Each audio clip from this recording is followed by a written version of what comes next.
प्यारे प्रदेशवासियों, नमस्कार।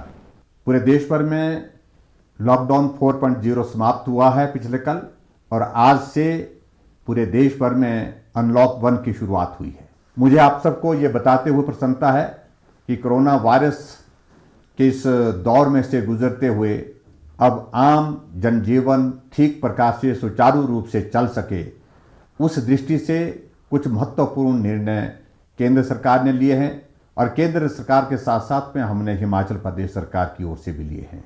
हिमाचल प्रदेश में हमने पिछले कल निर्णय लिया कि जो हमारी पब्लिक ट्रांसपोर्ट है वो सुचारू रूप से आज से सभी सड़कों पर चलना शुरू हो जाएगी।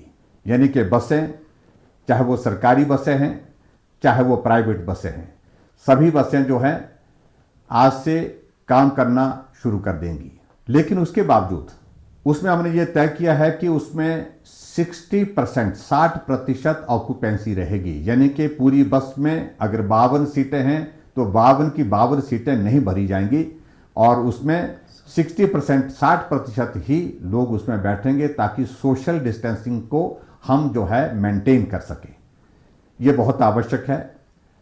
और उसके साथ साथ में ये भी हमने तय किया है कि बस में चढ़ने वाली हर सवारी मास्क का इस्तेमाल करेगी। अगर बिना मास्क के कोई जाएगा तो उनको बस में जाने की अनुमति नहीं होगी। इसी के साथ एक जिले से दूसरे जिले में जाने की व्यवस्था पहले परमिट के माध्यम से थी, पास के माध्यम से थी, और अब आज से हमने उस व्यवस्था को समाप्त कर दिया है। एक जिले से दूसरे जिले में बिना पास के आप जा सकते हैं, और इसमें किसी प्रकार की आपको कोई रुकावट नहीं होगी। लेकिन उसके बावजूद बाहर के प्रदेश से हिमाचल प्रदेश में आने वाले व्यक्ति को हिमाचल प्रदेश में पास लेना होगा, ताकि हम सुनिश्चित कर सकें कि उक्त व्यक्ति कहां से आ रहा है, और आने के पश्चात क्या उसको होम क्वारंटीन में भेजना है या फिर उसको इंस्टीट्यूशनल क्वारंटीन में भेजना है।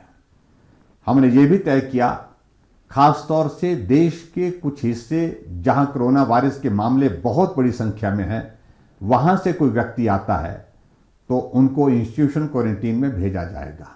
जहां मामले कम हैं वहां उनको होम क्वारंटीन भेजने की व्यवस्था पर हमने निर्णय किया है। पिछले बहुत लंबे समय से हमारे सारे मंदिर और धार्मिक प्रतिष्ठान जो है बंद पड़े हैं। अब हमने निर्णय लिया कि 8 तारीख से, यानी कि 8 जून से हिमाचल प्रदेश में सभी धार्मिक स्थानों को खोल दिया जाएगा दर्शन के लिए। लेकिन वहां भी इस बात को सुनिश्चित करने की व्यवस्था की गई है कि सोशल डिस्टेंसिंग, मास्क का इस्तेमाल, और उसके साथ साथ में एहतियात और सावधानी के साथ जा कर के हम दर्शन कर सकते हैं। लेकिन मैं यहाँ पर यह भी स्पष्ट करना चाहता हूँ कि अभी तक ये मंदिर, ये धार्मिक स्थान जो हमने खोले हैं, उनमें सिर्फ हिमाचल के लोग ही दर्शन करने के लिए जा सकते हैं। बाहर से कोई पर्यटक, बाहर से कोई लोग आकर के इन मंदिरों में अभी तक फिलहाल नहीं जा सकेंगे। इसके साथ हमने एक और निर्णय लिया है कि हिमाचल प्रदेश के होटल और रेस्टोरेंट वो भी हम 8 तारीख से खोल रहे हैं। लेकिन हिमाचल प्रदेश में होटल और रेस्टोरेंट टूरिस्ट के लिए नहीं, जो लोग हिमाचल के हैं वो जा सकते हैं, रह सकते हैं। और इसके अतिरिक्त हिमाचल से बाहर से जो लोग हिमाचल प्रदेश में किसी काम के सिलसिले में आते हैं, वो लोग इन होटल में रह करके और वहाँ पर खाना खा सकते हैं, वहाँ पर रह सकते हैं। लेकिन मैं ये भी स्पष्ट करना चाहता हूँ कि रेस्टोरेंट में भी 60% कैपेसिटी ही हम जो है यूटिलाइज कर सकते हैं, प्रयोग कर सकते हैं। हमने एक और भी निर्णय लिया है, अभी हिमाचल प्रदेश में शिक्षण संस्थान नहीं खुलेंगे। इसके बारे में जो निर्णय हम लेंगे वो जुलाई के माह में लेंगे। मैं आप सबका बहुत आभार व्यक्त करता हूं, आप सबका बहुत सहयोग मिला है। हम इस दौर को पार करने के लिए आगे बढ़ रहे हैं, और बहुत तेज़ी से जो कोरोना वायरस के जो पॉजिटिव केसेस हैं उनके स्वास्थ्य में सुधार हो रहा है। और मैं उम्मीद करता हूं बहुत जल्दी हम जो है हिमाचल प्रदेश में कोरोना वायरस के उस दौर से बाहर निकलने की परिस्थिति में हो पाएंगे।